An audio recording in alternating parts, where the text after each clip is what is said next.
A continuación presentaremos un resumen de las ideas compartidas el jueves 25 de febrero, donde nos reunimos a conversar sobre lo que nos hace existenciales o por la pregunta de lo existencial. No sin antes recibir un saludo del doctor Alberto de Castro Correa, escuchémoslo a continuación. Estimadas, estimados miembros de ALPE, muchísimos saludos, qué bueno saludarlos a todos. Solamente quiero ofrecerles un pequeño saludito, bienvenida a todo este trabajo de colaboración que Sandra muy amablemente está organizando. Eso era extremadamente necesario, qué bueno, qué chévere que eso ya se está haciendo además conjuntamente como una labor de equipo, ¿no? Súper interesante el tema que propusieron para este primer encuentro, el tema de lo existencial hoy en día, porque en las ciencias, incluyendo las sociales, como la psicología, en las ciencias que llaman exactas también, a veces se reduce todo un tema técnico de una forma inapropiada. Y cuando se reduce todo un tema técnico, se saca de lado la visión del ser humano que tenemos. Y cuando hacemos eso no nos damos cuenta que empezamos a ser incoherentes, porque toda metodología y técnica de trabajo está basada en una visión del ser humano. Y si no la tenemos clara, lo que hagamos no va a poder responder apropiadamente a las necesidades del otro. Entonces el tema de preguntar sobre existencial hoy cobra más vida que antes incluso, porque nos exige tener apertura hacia comprender vivencias y realidades. Y hoy en día las vivencias son más complejas. Hoy en día el mundo está más conectado, el intercambio intercultural es más amplio y eso hace que la comprensión de las vivencias sea más exigente y más compleja. Entonces estamos ante un mundo de unas posibilidades infinitamente abiertas y qué bueno que podamos clarificar las bases sobre las que podemos abrirnos a comprender otros seres humanos y sobre las cuales tenemos que comprender la experiencia de los demás, ¿no? Ese es un reto y una exigencia bárbara. Para mí, lo confieso, esa es la pregunta y esa es la exigencia y ese es mi mayor objetivo hoy en día. Les mando un abrazo inmenso y saludos a todas y a todos.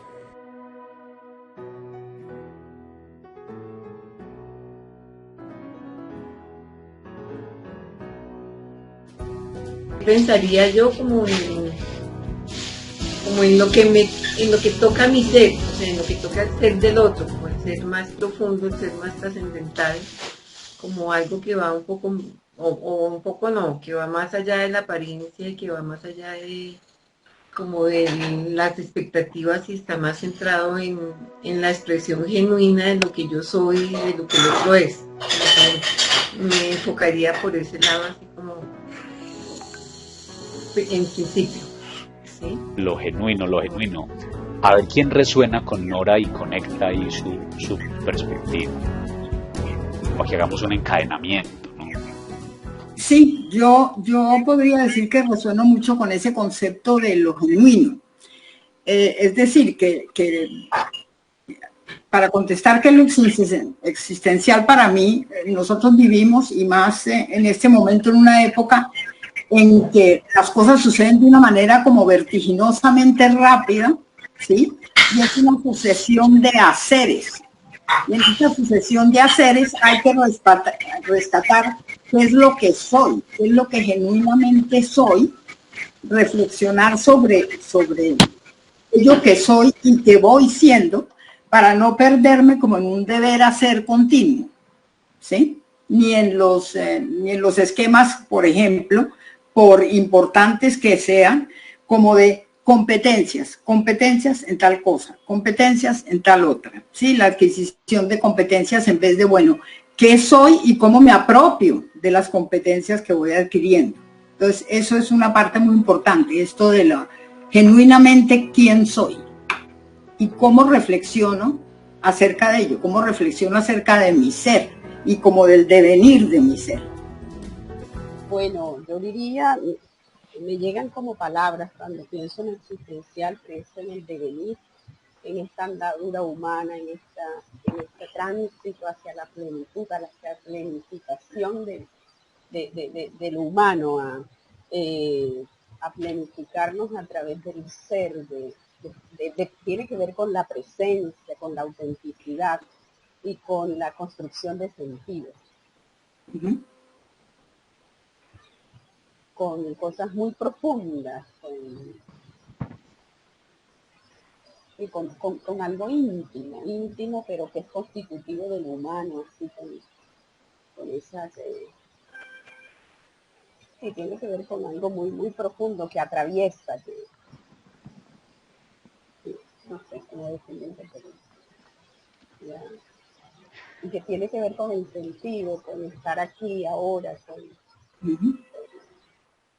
con una presencia que está más allá de lo físico, con una presencia que está más allá de toda la materialidad, que va más allá de toda esta manera manera que hemos entendido el conocernos. Yo les voy a hacer eco de mi propuesta. Me gusta jugar con la palabra, dividiéndola. Creo que es mucho de esa psicosis que nos deja la filosofía de estar mirando significados ocultos en todo. Pero me gusta jugar con una palabra que es existencial, partiéndola en dos. La exis, que es una propuesta aristotélica. Luego la encontré en Aristóteles. Yo dije, voy a buscar a ver si esta palabra existe. Y lo tensional, la tensión. Resulta que exis, como orexis, proxexis, todo lo que es el exis en las raíces griegas, significa un estado de. Y un estado de, pero es un estado de que se desarrolla y que se perfecciona, que se puede aprender y que yo conscientemente lo puedo mantener. ¿Mm? Es un estado de. Entonces, pasamos a la atención, es un estado de tensión. ¿Ves? Entonces, para mí lo existencial es ese estado de tensión que justamente cuando se encuentra con lo genuino, como dice Nora, indaga si eso es genuino, si es genuino. ¿Ves? Cuando se encuentra con los haceres, le dice a los haceres, hey, vení, ¿será que me estás poniendo a hacer cosas que no soy, ¿cierto? Cuando se encuentra con lo profundo, lo tensa hasta ponerlo al frente de la persona, ¿ves? Entonces, ese constante mantenimiento del equilibrio, la tensión. Si no hay tensión, no hay pregunta. ¿Ves? Como decía Lina ahorita, me gusta preguntarme, si no hay tensión, no hay pregunta. Entonces, creo que lo existencial es un estado en el cual me mantengo en tensión y en ese sentido, tensión hacia la configuración de sentido, por decir algo, ¿no? Me gusta nombrarlo así. Sandra. Sí, bueno, mira que revisando un poco el libro de la compañera del Brasil, de Ana María López, de Calvo Feijó, su libro de Existencia y Psicoterapia, y encontré, en relación a lo que tú decías, esa manía a veces de descomponer las palabras, a mí también me encanta porque creo que encuentras como la semilla del sentido, el significado de la palabra cuando la descompones. Ahí está como la esencia, ¿sí? Y entonces ella decía que para ella, para no caer en la dicotomía objeto-sujeto, que eso es, digamos, en nuestra praxis clínica y de la psicología como tal existencial, no caer en la dicotomía de objeto-sujeto, ella se remonta a la palabra existir, y EK, guión, existir, y habla del existir, que es un ser hacia afuera, cuyo comportamiento original es revelar el mundo, es decir, revela el mundo que te toca, que le toca a uno. Entonces, por eso el ser, en ese desenvolvimiento que se da cuando es tocado por el mundo, en ese devenir, está siendo, en gerundio, se está revelando. Y por eso se plantea que en la medida en que interactuemos con cosas, objetos, mundo, ideas, personas, libros, experiencias, mejor dicho, en una sola palabra, experiencias, es que empezamos a develar aquello que también estamos descubriendo en esa interacción con ese mundo que es dinámica. que es pendular. Entonces, para mí es todo ese movimiento de la existencia, esa interacción interna, externa, pero que es una amalgama, que realmente no es que yo esté adentro y el mundo afuera, sino es cómo me voy desenvolviendo y cómo me voy abriendo y cómo me voy develando y cómo a su vez el mundo se me va revelando, pero por mi propia sensibilidad a través de la experiencia que yo tengo de mí y de él siendo.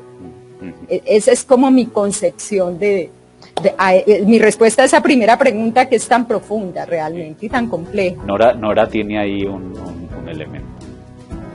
Sí, pues me voy a despedir, pero también quiero decir que me encanta eso que estoy escuchando porque me parece muy valioso.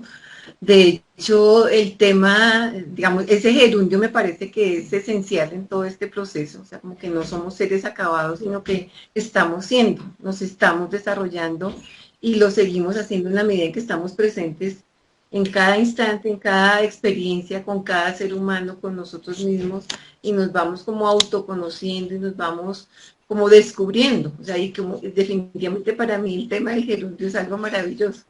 Incluso en psicoterapia es fundamental, o sea, siento como que el paciente en la medida que no siente que ya es de determinada manera, porque no es una estatua que tiene que seguir siendo así, sino que está haciendo y cada día está haciendo de una manera como puede ser ese día, ¿sí? Y en la medida en que se toma más consciente a sí mismo y se da cuenta de sus interacciones con su entorno, con los otros y demás, y consigo mismo, pues va conociendo otras dimensiones que de pronto antes no estaban como tan presentes, como tan definidas.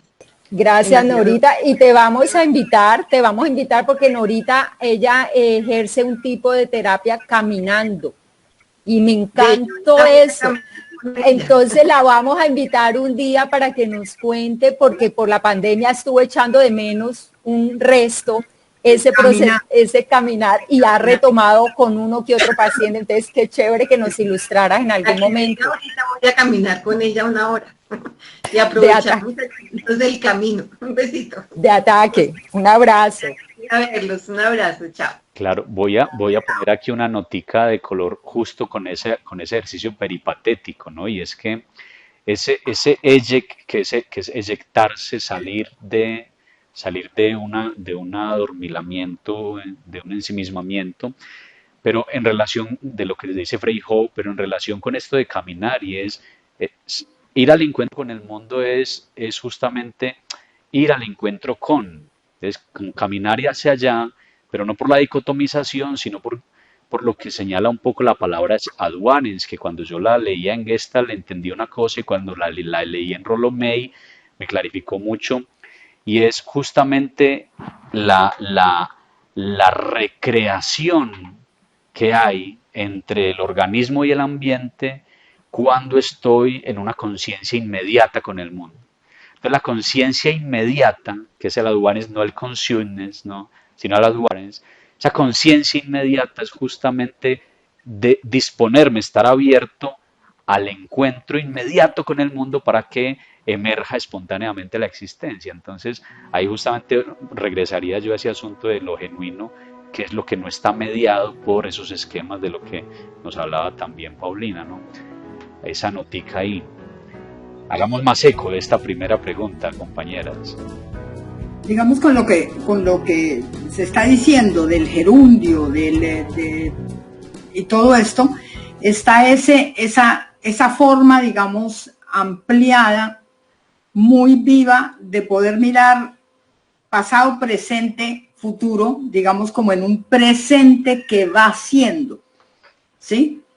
Que al mismo tiempo que va a ir a construir un futuro, de todos modos es ese siendo ahorita, ampliado, incorporando, dejando entrar la mayor cantidad digamos, de experiencia, o estando, no es atenta, sino estando ahí para esa interacción con el mundo o interacción conmigo misma en el presente, que se va dando este enriquecimiento de lo existencial.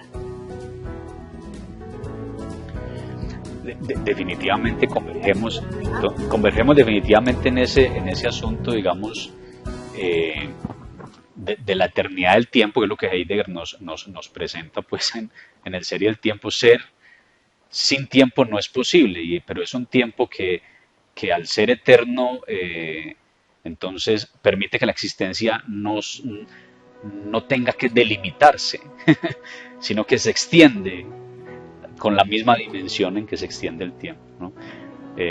Y eso permite el gerundio, pero también permite el pasado, el presente y el futuro como perspectivas, ¿no? Lina. Pues escuchándolas a ustedes, lo que siento es que cuando los oigo hablar, y ustedes que saben más del tema, ¿verdad? Me conecto con la esperanza, porque es como ese proceso dinámico en el que no estamos hechos, sino que nos vamos haciendo. Esto es una conquista, que esto es en ese devenir en donde lo humano no está terminado, que esto está haciendo. Estamos en ese proceso de descubrimiento.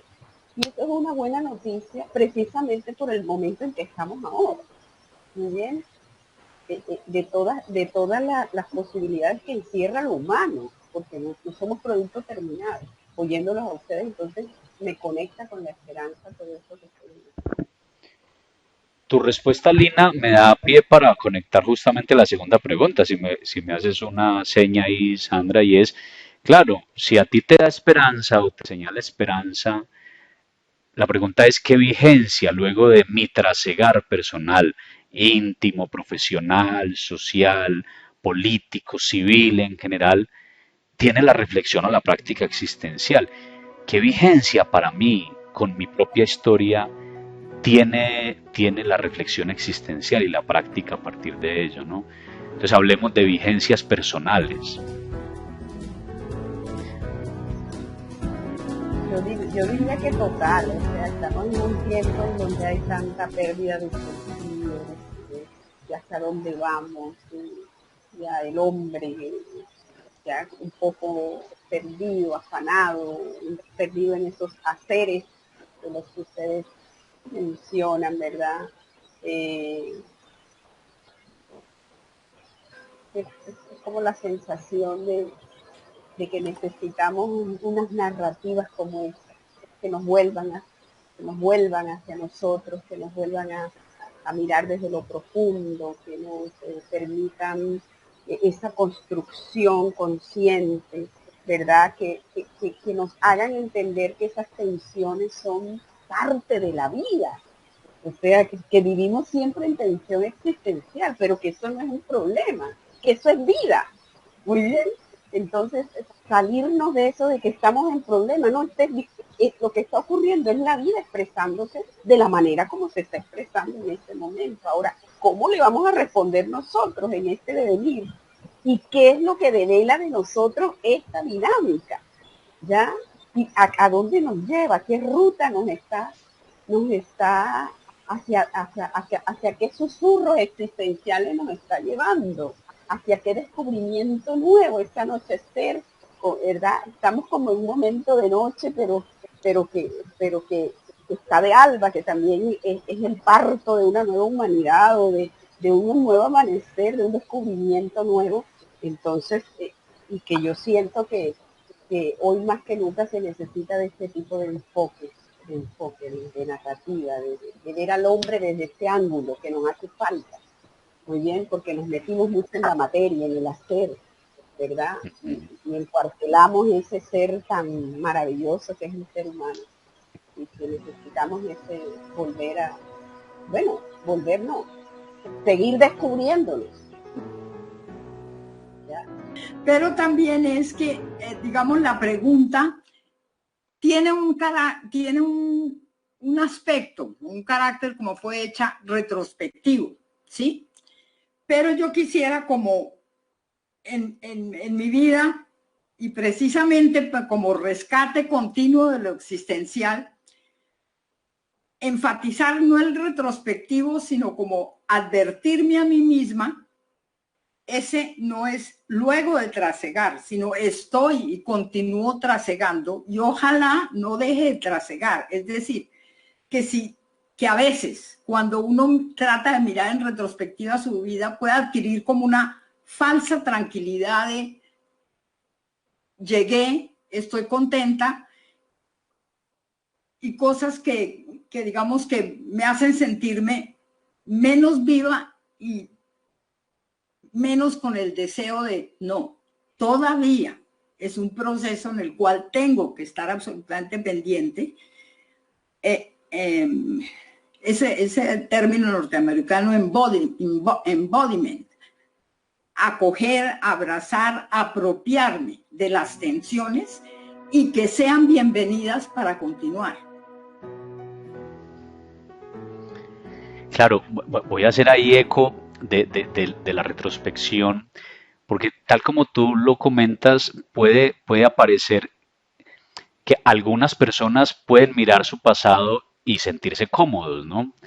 Pero justamente en el espíritu del análisis existencial, el poder mirar mi pasado puede llevarme a angustiarme más justamente y, y verme cara a cara con esa tensión que estuvo adormilada porque no la había mirado. Sí, Sí. hay como otra cara ahí, ¿no? En esa mirada de retrospección. Que digamos, a modo, digamos, de introducción, y perdóname la transgresión, va a cobrar relevancia y quiero volver a ella cuando entremos a la tercera pregunta, eso que tú tocas de la angustia. Pero digamos que lo dejo ahí. A ver, listo. Sandra.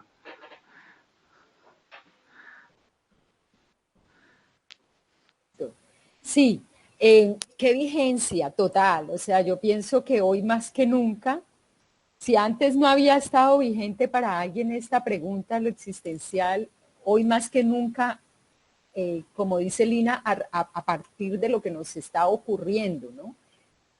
Porque yo sí siento que fue como un zarandeo, no una pausa ni un pare, porque no han dejado de pasar cosas. Todo el tiempo están pasando, así estemos confinados, por ejemplo. Pero sí es un zarandeo que lleva a revisarnos qué tan pertinente era lo que estaba haciendo o como estaba yo interactuando con el mundo y con mi mundo. ¿Qué tanta atención le estaba prestando yo realmente a lo esencial para mí, a lo pertinente? Entonces, si desaprovechamos voy a llamarlo paréntesis, pero no es paréntesis porque no han dejado de pasar cosas, no ha habido un pare, una pausa como tal, pero sí un zarandeo, un estremecimiento. Si lo encarnamos, así como decía Paulina, embodied, o sea, si lo encarnamos con todas nuestras fibras, nuestra sensibilidad, pero también con toda nuestra cognición y con toda nuestra filosofía de vida, valores, principios, sentido de vida, hay algo distinto que sea una ruptura de paradigma. Tiene que venir después de esto. Yo sé que es poco tiempo, un año. En un año, generar cambios tan dramáticos en la humanidad, a veces soy escéptica y pesimista, pero en lo individual, en lo personal, yo pienso que sí es como recuperar una mirada de lo que sigue siendo vigente, de lo que es lo fundamental dentro de mi ser valorativo, interactivo, priorizar eso y descartarlo, las arandelas que eran distractores, y no que no sean importantes y buenas y claves también, pero yo sí creo que da una nueva perspectiva. O sea, por eso esta vigencia de lo existencial y poner una nueva mirada a este momento coyuntural por el que estamos atravesando desde lo existencial, permite poner en perspectiva muchas cosas que dábamos por sentado y que no lo son. Y entre esas, por ejemplo, ratificar nuestra vulnerabilidad, nuestra fragilidad, del mundo que hemos construido tan invencible en algunos aspectos, aparentemente, Yo sí creo que esta mirada existencial cuestionadora y que vuelve sobre sí, que se piensa y se revisa, es una mirada pertinente, necesaria, si queremos trascenderlo constructivamente. Ujú, ujú, ujú. A mí, yo haciendo justamente un poco de vocación, cuando la pregunta, porque cuando la formulamos, pensábamos en, parecería tautológico para nosotros, ¿no? Es como es evidente para nosotros el hecho de lo existencial, pero hay para quienes no, para quienes es un discurso filosófico, trasnochado, anacrónico, ¿cierto? Y entonces empiezo yo un poco a rememorar y me encontré con cuando lo ontológico y con ello lo existencial y fenomenológico y lo abstracto y lo angustiante llegó a mi, a mi repertorio de preguntas y fue con un filósofo colombiano que conocemos muy cercano aquí en Medellín, que es Fernando González. Entonces este señor ponía una frase y era, desde que el hombre abandonó la metafísica, entonces ya daba por sentado que el hombre había abandonado la metafísica, desde que el hombre abandonó la metafísica, solo existe muerte, solo existe muerte. Claro, ahora si lo contrarrestamos con Heidegger, claro, obviamente somos seres para la muerte, pero la del otro no, a la nuestra no asistimos conscientes. Pero si el hombre abandona la metafísica, solo queda la muerte, pero no es la muerte en términos pragmáticos, sino que solo queda la cosificación, solo queda lo inerte, solo queda lo frío, solo queda lo material en tanto accidente, ¿no? Eh, se pierde lo esencial, se pierde la forma, se pierde lo trascendental, se pierde el ser, ese ser mayúsculo, ese ser que llama, ¿no? Como lo proponía Sartre, ¿no? Ese que el ser en sí, el que me dice, hey, aquí estoy, pregúntese cómo está haciendo, configúrese, ¿cierto? Entonces creo que la vigencia desde esa época y a hoy me sigue diciendo lo existencial es la manera de mantener lo metafísico en tanto la pregunta para que no solo exista muerte, sino que le hagamos la atención a la muerte, ¿no? Paulina. No, no, yo no, digamos que lo que quería añadir fue como una asociación con lo tuyo, A ver. con, y llegué al momento de algo que para mí es como curiosamente, la muerte a veces es vista como el último y el gran silencio, ¿sí? De hecho, cuando tenemos la experiencia de perder a una persona muy querida, lo que se produce es el silencio de esa persona, ya no la escucho más. Y la persona misma está en los recuerdos vívidos de uno, pero cada vez hay más silencio de esa misma persona. Sin embargo, con esto de la pandemia y con lo que tú decías, para mí el rescate de esa muerte está precisamente en ampliar el silencio. ¿Sí?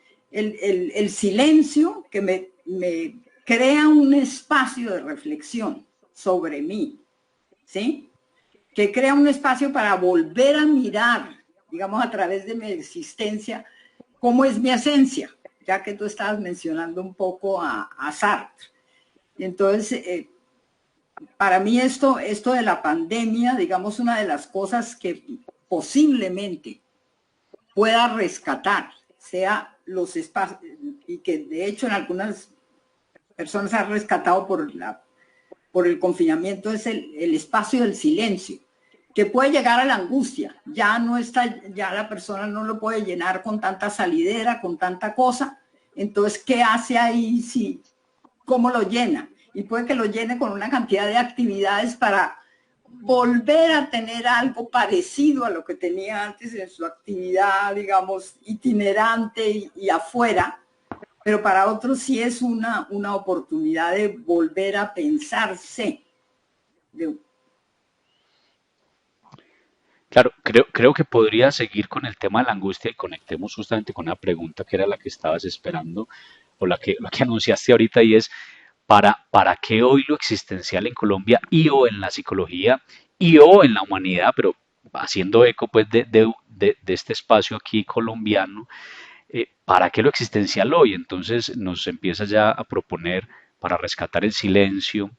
Parece que el fenómeno actual de pandemia es un cuestionador que nos sugiere o no formas dentro de las cuales puede estar el silencio, pero dentro del silencio otras formas que también nos interpelan, ¿no? Entonces, si quieres, continúa ampliando, Paulina. Sí, mira, la angustia como un interpelante que tiene que ver con lo que tú llamas crear una tensión. Es decir, en el campo de la psicología, y digamos que tenemos una abrumadora, o que intenta abrumarnos la influencia de ver la angustia como un síntoma negativo que hay que eliminar, ¿sí? Eso envuelve una contradicción con lo existencial, es totalmente antagónico. Hay, la angustia tiene un papel vital, un papel de renovador.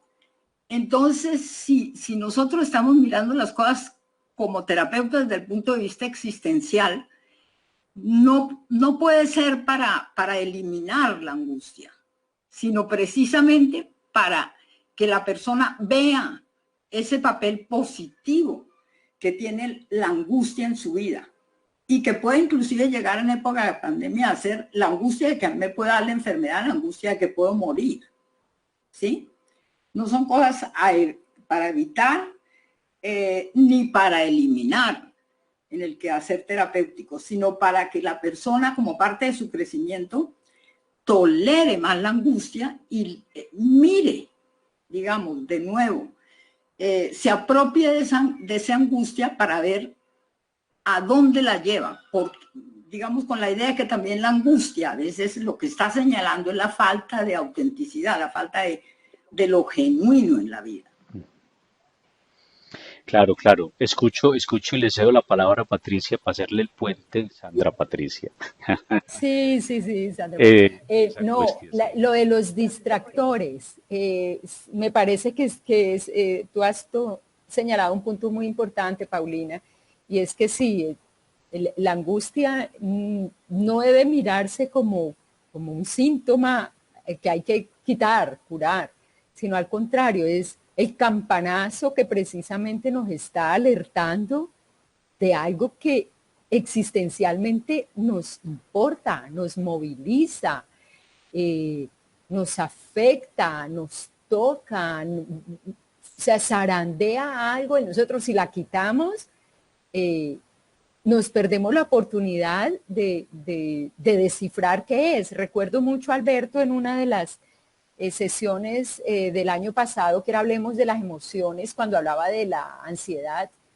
Y él decía que la ansiedad es ese dedo señalizador que como una flechita te está mostrando, hey, mira para allá que esa vaina te importa. Ojo, pilas, no la quitemos porque si la quitemos te pierdes de descubrir qué es lo que es importante para ti, qué valor está siendo amenazado. Entonces poder, o sea, dimensionar y apreciar esta otra faceta o esa otra dimensión, valga la redundancia, de la angustia, de la ansiedad y de todo, de la depresión, de lo que sea que sintamos. Y poder la persona entrenarse en conectarse con eso que está sintiendo, ¿no? El cuerpo de qué le está alertando, cuál es el campanazo que te está dando. ¿Mm? Y luego permitir ponerle a ese campanazo que en qué parte de tu cuerpo está, ubícalo, porque no estamos tan familiarizados a hablar de los sentimientos y de las emociones. Entonces, una vez lo pongas en el cuerpo y lo puedas como asir, ¿qué te comunica? ¿Cuál es el mensaje? ¿Qué te está diciendo? Traduce eso.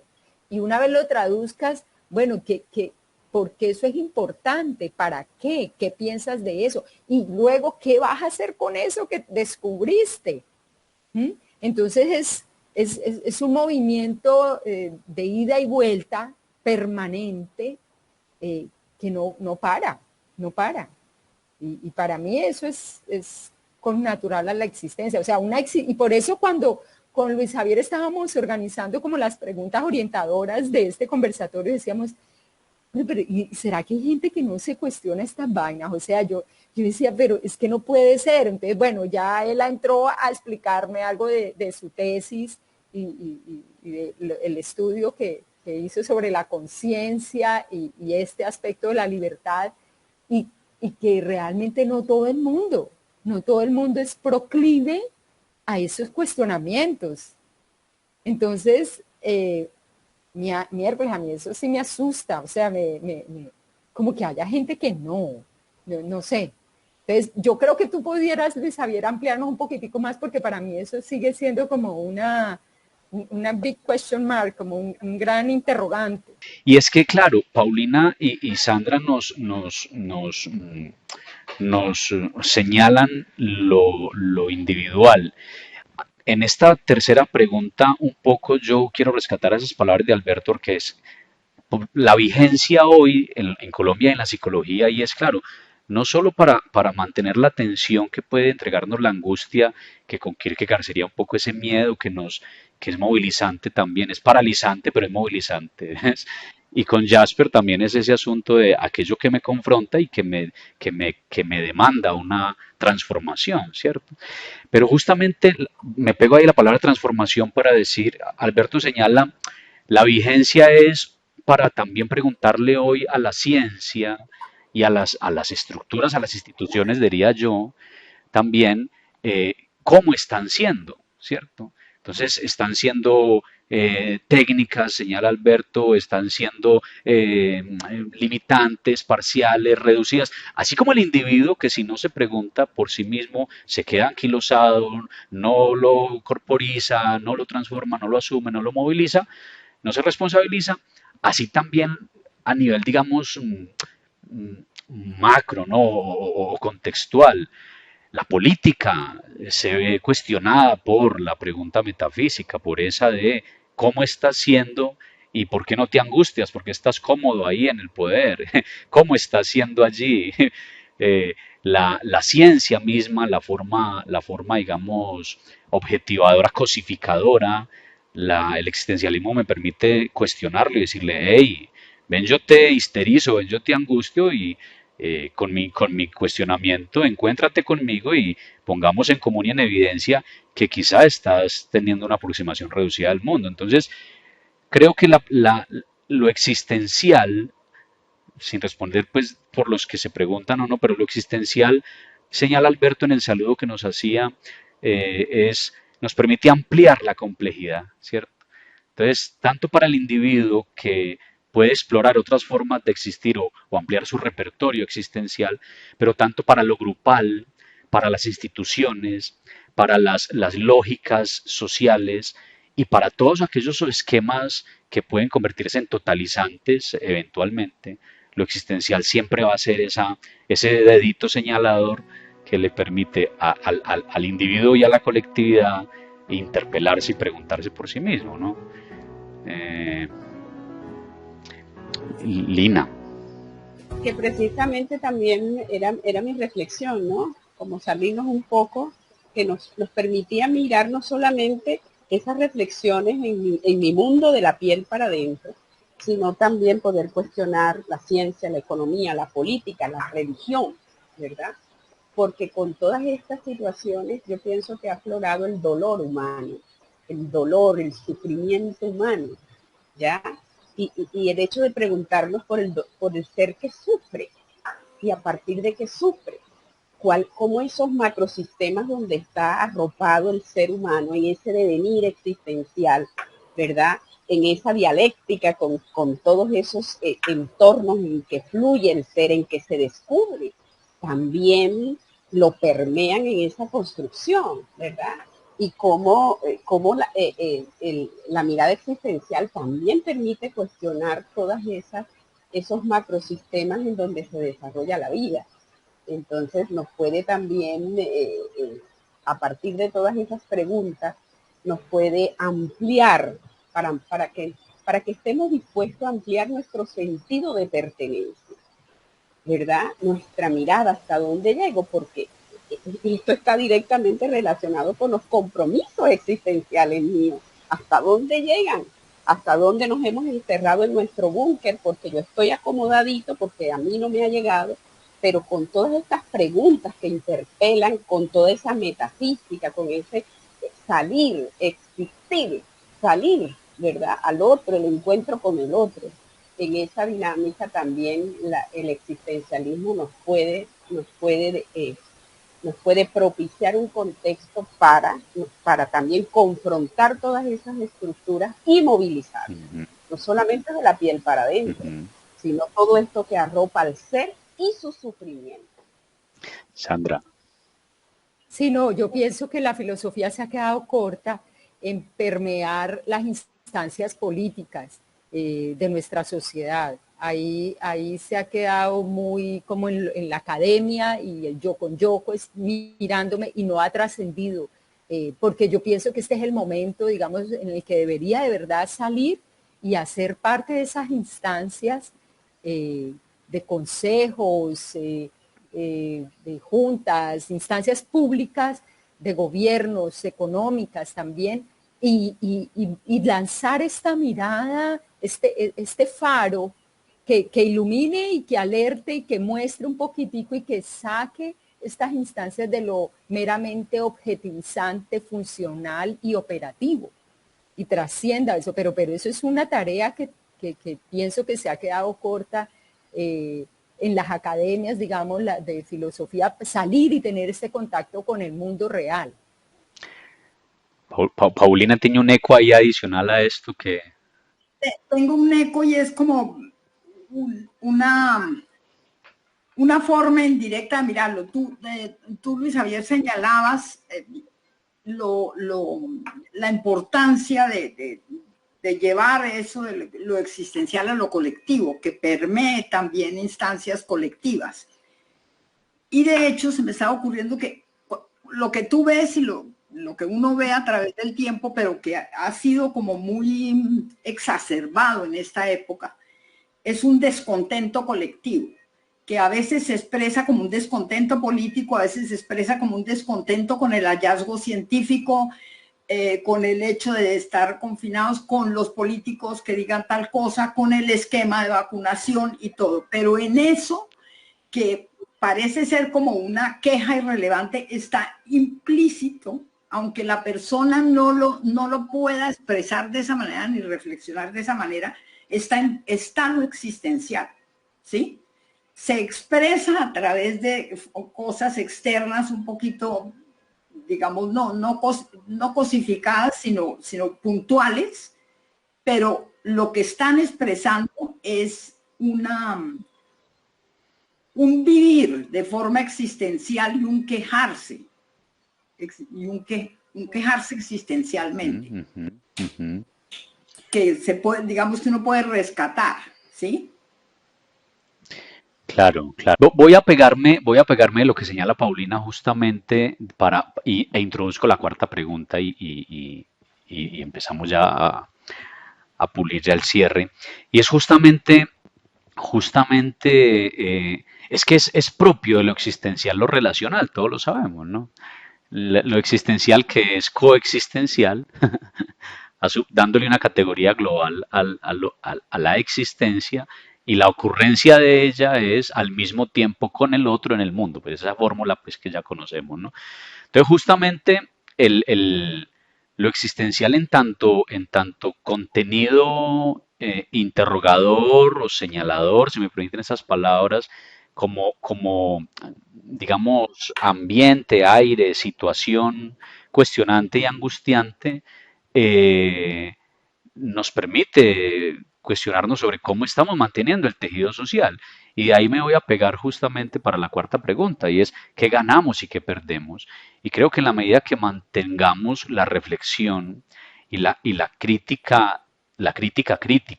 desde esta mirada, podemos movilizar una organización del tejido social un tanto más auténtico, para volver a lo que comentamos al principio, ¿cierto? Y un tanto más genuino, y volviendo a usar las mismas palabras, y por qué no, eh, mucho más vivo en tanto que ya no es un individuo, sino tú y yo preguntándonos por nuestra relación y tú y yo preguntándole al jerárquico por la relación que nos sugiere y también preguntándole a sus formas y a sus demandas en el lugar en el que nos ubica y preguntándonos nuevamente en cómo es que nos dejamos ubicar ahí y para qué, ¿no? Entonces, es lo existencial que nos permite ganar reflexión por la coexistencia y al preguntarnos por la coexistencia, volver nuevamente a lo esencial, como decían ahorita, que es el ser, ese ser más auténtico y más misterioso en la propuesta heideggeriana. ¿Y qué ganaríamos? ¿Qué sería lo que perdemos si perdemos lo existencial? Hay una palabra que llegué a ella porque dice, bueno, si yo dejo de preguntarme por la existencia, dejo de preguntarme por mí y me pierdo. Y ahí es donde me muero. No me muero porque le tenga, por la muerte, pues que tiene que ser angustiante y tiene que estar ahí.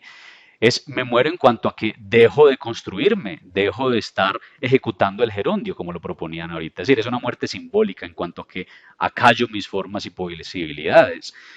Entonces, no me como a mí solo, sino que me como, es decir, me corro, me destruyo, hago fagia de mí, sino de la totalidad de la existencia. Entonces, llegaba la palabra a una ecofagia, ¿no? Como el eikos, ¿no? La ecología humana, consumida por el propio humano, porque está afanado por derruirse, por las lógicas de poder, ¿cierto? Por esas estructuras que nos subyugan y que nos someten y que nos reducen, y entonces reducen nuestra libertad existencial.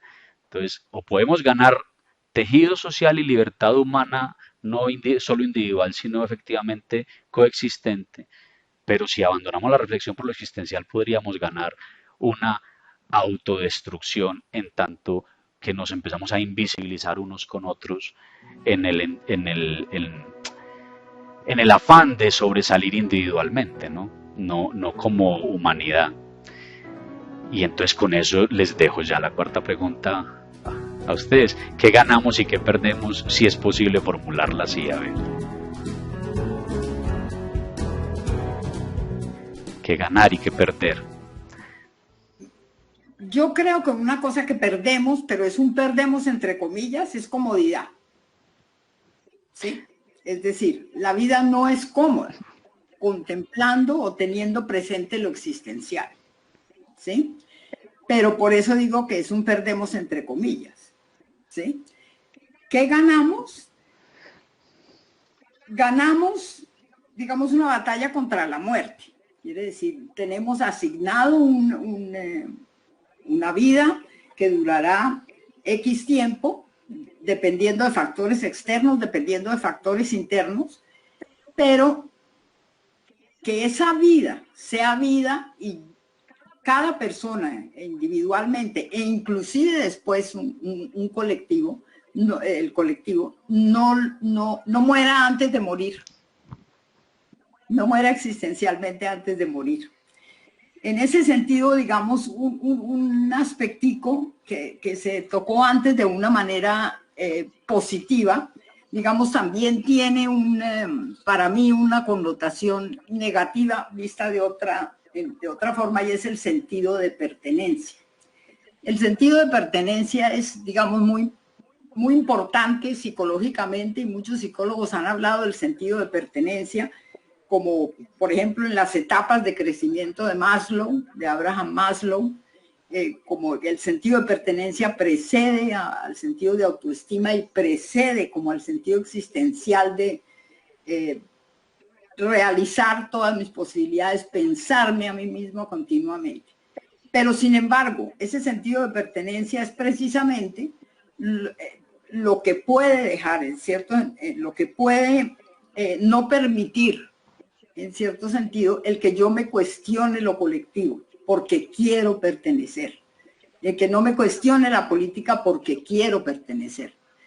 ¿Sí? A un grupo o a otro, a los que no se quejan o a los que sí se quejan, mejor dicho, tiene muchas formas, ¿sí? O, digamos, por ejemplo, prefiero unirme a lo científico o a toda la corriente científica, inclusive con su objetivización, porque en este momento la necesito por mi vulnerabilidad en la pandemia, necesito creer en lo científico, ¿sí? Pero puede llegar ese pertenecer a ese grupo de personas que favorece esa tendencia o esa creencia, puede llegar a actuar contra mí mismo, ¿sí? En un extremo. Entonces, digamos que la pertenencia es algo que también se debe cuestionar y todo el tiempo pensar, ¿cómo no quiero pertenecer? No pertenezcamos del todo. Nos lleva a otro aspecto y no nos socialicemos del todo en un esquema, ¿sí? La confluencia, ¿no? Cuando hay una confluencia acrítica que me deja adormilado, ¿no? Entonces por eso es mejor que ganemos incomodidad para que no dejemos de cuestionarnos. Y me va a pegar aquí antes de que pasemos a las compañeras, es porque, claro, Paulina nos insiste aquí en este asunto de lo positivo y lo negativo, de pronto de la seguridad, o este asunto del sentido de pertenencia, que es pertenezco y me quedo seguro porque me quedo cómodo. Voy a ponerle otra cara, y es, con el existencialismo ganamos seguridad y qué bueno. Pero ¿en qué consiste esa seguridad? Es en la apertura a las posibilidades de ser, ¿cierto? Porque claro, si yo me quedo anclado, fijado, ¿ves? A una sola forma de ser, por pertenecer, por confluir, por las ganancias que tenga, entonces ya tengo la vida resumida, ¿cierto? Y las posibilidades y las perspectivas ya me están dadas, ¿sí?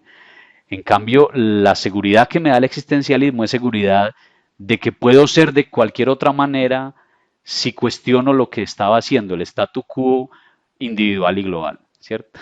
Entonces es como el filo de lanza, ¿ves? Y ahí es donde está la palabra seguridad, no la seguridad de la comodidad, de la ansiedad tolerable, sino la seguridad del filo de lanza que me permite fracturar y abrirme otras posibilidades, ¿no? Entonces también gano fuerza y al ganar esa fuerza gano una vida no agotada, sino una vida diversa y posible en todas sus formas, toda vez que la elija, ¿no? Toda vez que la elija.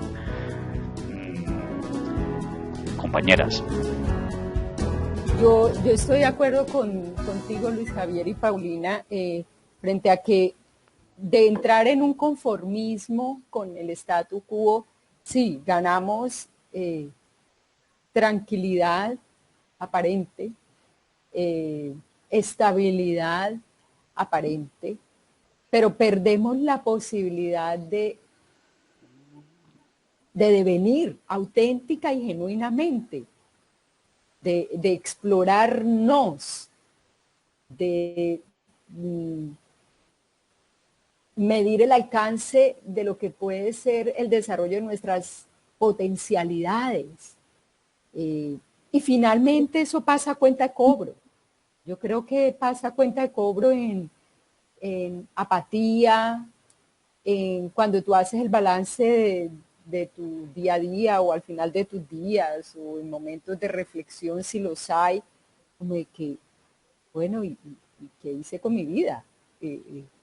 O sea, ¿cuál fue ese punto, ese filo de lanza que dices tú que me permitió romper paradigmas, status quo y situaciones cómodas donde no me atreví a cuestionar, pero me perdí a mí mismo en eso? Y que finalmente puede llevar a esa ecofagia que dices tú, que decías tú, que me encantó el término, en el que sí, nos volvemos depredadores inconscientes del mundo que nos alberga, y al volvernos depredadores inconscientes de ese mundo que nos alberga y que albergamos nosotros también, nos anulamos nuestra vida.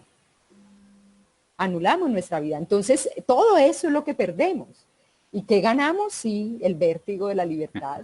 Como decía Nietzsche, estamos condenados a ser libres. ¿Era Nietzsche o Sartre? Por favor, corríjanme. Ese era Sartre, sí. Sartre, que Nietzsche lo retomaba, pero sí, el vértigo de la libertad, o sea, estamos condenados. Aún no decidiendo, aún quedándonos en ese statu quo, estamos decidiendo eso. También. Esa es otra posibilidad, pero que deja una sensación de no logro, ¿no? De vida no lograda, de vacío. Perdemos la posibilidad de responsabilizarnos por más angustiante que eso sea, ¿no? Y obramos de mala fe con Sartre, ¿no? El coraje que requiere eso. Lina y Paulina nos complementan. Bueno, volviendo cuando de pronto me refería al tema de la pertenencia, ¿verdad? Señalaba la pertenencia desde la conciencia ampliada, no en esa conciencia tribal que me lleva a encerrarme en mi búnker como guajira o como colombiana o como, ¿verdad? Porque cuando hay conciencia tribal hay otros, aparecen otros como amenaza, como enemigo, ¿verdad? Pero cuando hablamos de una conciencia ampliada, que cada vez el mundo nos está llamando a vernos como a ver nuestro destino común, ¿ok? Nuestro destino común en el que estamos implicados todos. Nosotros, en el ser humano hay verdades profundas, no importa si yo soy guayú, si tú eres argentino, si tú eres, ¿verdad? Hay anhelos profundamente humanos, y en ese destino común, ¿verdad? El hecho de ampliar nuestra pertenencia hace que vayamos saliendo de todos estos búnkeres que hemos construido por ciencia, por conocimiento, por raza, por religión, por todo, ¿verdad?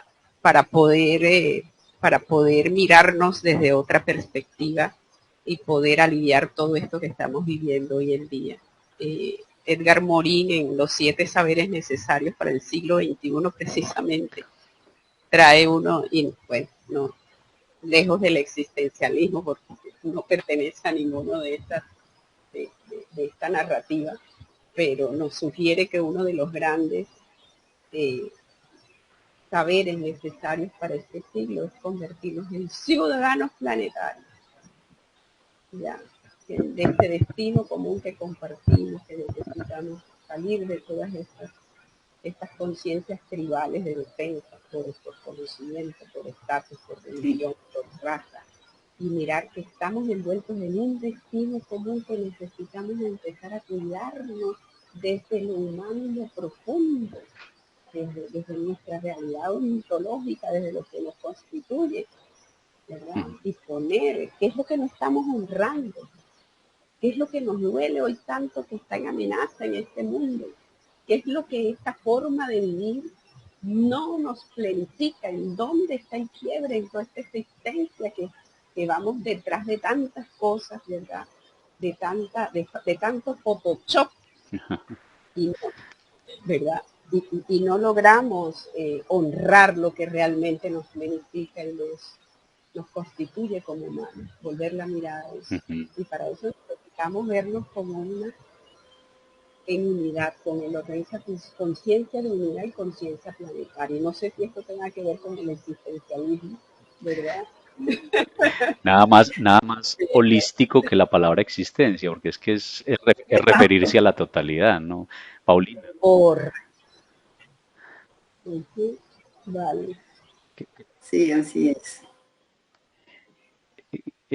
Digamos, era como un comentario, digamos, tangencial, y es el punto que trataba Sandra al principio de la capacidad y la necesidad de que lo existencial, de que el cuestionar, de zarandearnos para no caer en ese, digamos, sentido de pertenencia tribal por oposición a algo más universal. Y cómo el momento de la pandemia puede ser un momento en que cualquiera de las dos polos de esto se dé, ¿sí? De hecho, uno ve una conciencia, una tendencia, un darse cuenta, pues, de la universalidad y de la vulnerabilidad a nivel mundial y universal que crea una pandemia y la reflexión colectiva alrededor de ella. Pero también, al mismo tiempo, si uno ve, es cuando se está dando una cantidad de tribalismo, de esta pertenencia tribal, de esta competencia, ya sea por las vacunas, de esta competencia, los partidos políticos ahora parece que fueran religión, uno no se quiere hablar con el otro porque es que no, parece que hablaran un idioma diferente, hay odio entre unas facciones y otras. Entonces se está dando, digamos, esos dos sentidos de pertenencia al que tú aludías como necesario de una pertenencia universal, y esta vuelta a algo, digamos, tribal, que no es solo de protección, sino ya de odio, de encierro, de prejuicio. Y bueno, aquí se nos une ahora Yolima, ahora sí, nos escuchó un ratico. Titulábamos justamente la convocatoria Reconocernos existenciales. Vosotras os conocéis, os reconocéis de nuevo aquí en este espacio. Yo os conozco inicialmente y entonces Yolima, que estuvo un rato en su frontera, nos va conociendo discursivamente. Ahora la conocemos a ella. A ver. Lo existencial, las vigencias, la necesidad, la urgencia, o no, o lo superado, el lugar en tu vida, el lugar para el ejercicio psicológico, el lugar para mantenerlo humano. ¿Cómo te vas viendo ahí, Jolie?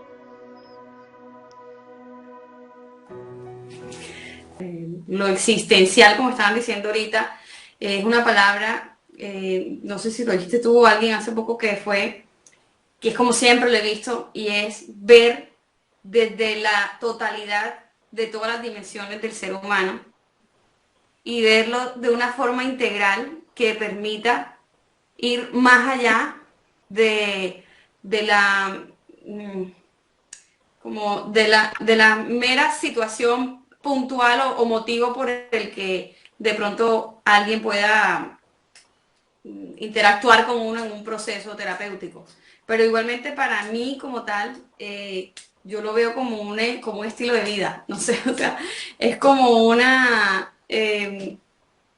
va conmigo, o sea, yo no sé, lo existencial no, para mí no es como que yo soy psicóloga existencial, sino que mi estilo de vida es como existencial. Entonces, y la forma en que veo las cosas o analizo o abordo va ahí como completando el panorama que generalmente es desde una perspectiva. Y en eso, en algún momento al inicio, cuando estaban hablando de ese encuentro con el otro, es cuando nos permitimos ayudar a ver al otro diferentes perspectivas y no la única desde la que está basada su postura inicial. Entonces, ayudar a ampliar esa visión completa y esa empatía que es fundamental también en la práctica existencial, y es empatizar en la relación con el otro y que el otro empatice también solo conmigo, sino con los demás, con los que le rodean. Hace parte como las diferentes palabras claves para ahí, como por decirlo de alguna forma. Esas son como las palabras claves con las que yo asocio, ¿sí?, lo existencial, como que el estilo de vida, la vista holística o integradora del hombre, la relación empática, el profundizar o el ampliar la perspectiva, la visión. Entonces, pues como en el tema que estaban hablando ahorita como de la pandemia y de esto, como Sandra decía que ella está un poquito escéptica en cómo esto puede llevar a cambios. Yo pienso que los cambios, así como también lo mencionaste, tienen que ver con los pequeños cambios que pueden ocurrir en personas en particular, que sé que en muchas personas tiene un impacto, un cambio, un movimiento interno, este tipo de situaciones, y creo que como tú no va a ser de pronto visto de forma rápida o global, pero sí poco a poco en las diferentes personas que puedan verse movilizadas por las diferencias que hayan tenido que vivir o los cambios que han tenido que adaptarse en todas estas situaciones. Yo no sé si la psicología existencial, y de pronto es una pregunta que lanzo aquí, o la terapia existencial tiene una mayor acogida o tiene mayor, o sea, tiene más conocimiento ahora de lo que es, de qué consiste, cuál es la visión, porque como en la actualidad, ahí no sabría cómo aportar en este momento, cómo está, o en Colombia, y una de las preguntas que yo leí era como que cómo está en Colombia o por qué es importante, pero en años pasados, un par de décadas atrás, cuando yo estudiaba, pues era como que por allá el enfoque como que enredado ese, era como que el enfoque difícil, ese que era como un poco de términos ahí, uno como estudiante, yo veía que para los demás le parece súper complejo y dice, pero si este para mí es el más fascinante, y era como visto como allá el enfoque nuevo, ese enfoque como enredado. No sé hoy en día, tiene más acogida, si es más conocido, creo que esa también de pronto podría ser una de nuestras funciones en ALPE, ¿sí? De hacer que sea más entendido, más visible y más acogido, no solamente por los estudiantes de psicología, sino por la población en general. Y puede ser también una tarea individual de cada uno hacer de esto un poquito algo más accesible, al entendimiento de que es visto de una forma, o sea, es visto, no, podemos ver al ser humano de una forma un poco más global y más integral. Esto dice que la batería se va a acabar, pero bueno, ese era ahí hice como una mezcolanza de diferentes temas que estuvieron hablando. Bueno, y para que cerremos, pues bueno, la conversación que proponíamos con Sandra en el momento era esto, era poner en común algunas impresiones generales, genéricas, personales, parciales, para que empecemos a reconocernos, ¿no? En este camino que queremos regenerar y que queremos, digamos, revitalizar, como lo nombrábamos en su momento, eh, pues ponernos en común un poco, exponernos y a partir de aquí empezar a, con el permiso de Paulina, a tomarle sentido de pertenencia a la estrategia, al espacio, ¿no? A encarar y a incorporar y a corporizar estos espacios de reflexión, a ver si de pronto ganamos más existencialismo, ¿no?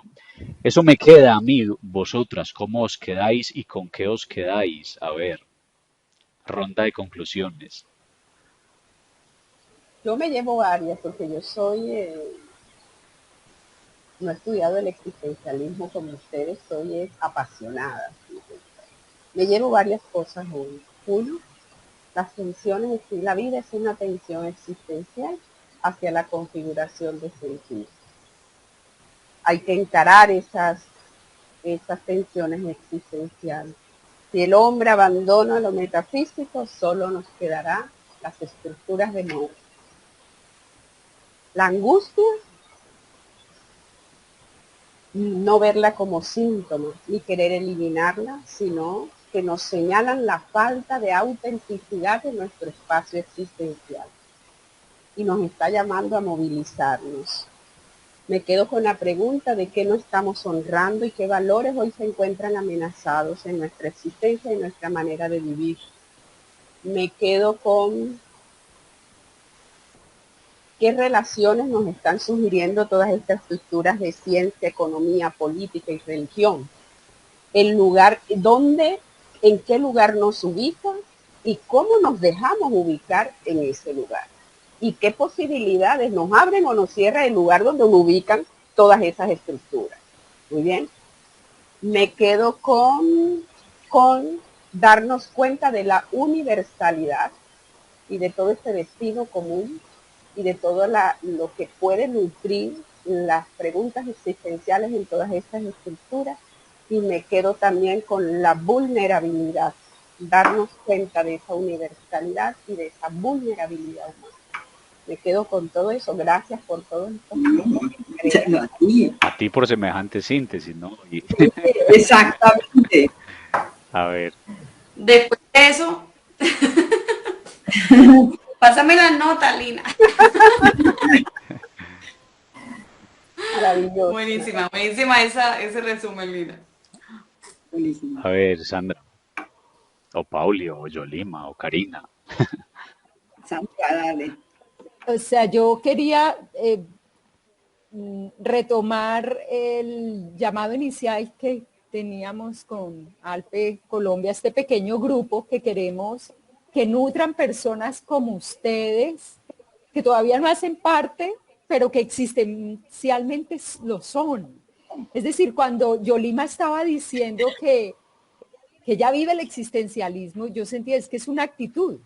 O sea, antes que ponernos a teorizar y todo, bueno, claro, todo este discurso no solamente le da un nivel de profundidad y de aprendizaje mayores y estructura y solidez, pero ante todo es una actitud ante la vida. Y yo pienso que hay tantos colegas por ahí que no se saben existenciales o no se reconocen con, digamos, el rótulo, pero que lo son en su quehacer profesional, en su relacionamiento con las otras personas, consigo mismo, con el mundo, con la vida, con la tierra, con todo lo que pasa. Yo me quedo con muchas conclusiones hermosísimas y todo, pero realmente lo que quería era como despedirme con una frase que Ana María Feijó, la brasilera del grupo de ALPE latinoamericano, ella cita a Kierkegaard en este libro que les mostré y dice que el entusiasmo sea el principio unificador. Que el entusiasmo, y yo pienso que eso se sintió aquí, está a flor de piel, mejor dicho. Entonces, que ese sea nuestro principio unificador. Y con esto cierro, y muchas gracias de verdad por haber aceptado participar en este espacio, participar activamente. Gracias a ti. Escuchemos a ver las voces de conclusión de Paulina y de Yolima. Sí, mira, yo digamos que esto ha sido y siempre es cuando surgen estos temas terriblemente enriquecedor, es decir, no solo porque son vigentes, sino porque es otra manera más de establecer el diálogo con las personas y de revitalizar el diálogo interno alrededor de un tema que, si bien la palabra podría parecer trillada, no es trillada. ¿En qué sentido? Que nosotros muchas veces examinamos no solamente nuestro quehacer como psicólogos, nuestra vida, sino también lo que pasa con el mundo exterior y lo miramos en términos de hechos, cuando en realidad lo que siempre está ocurriendo detrás de cualquier noticia es un hecho existencial, un drama existencial, una crisis existencial, una petición existencial de un grupo o de una persona. Muchísimas gracias a todos, Paulina, Lina, Yolima, Karina y Luis Javier.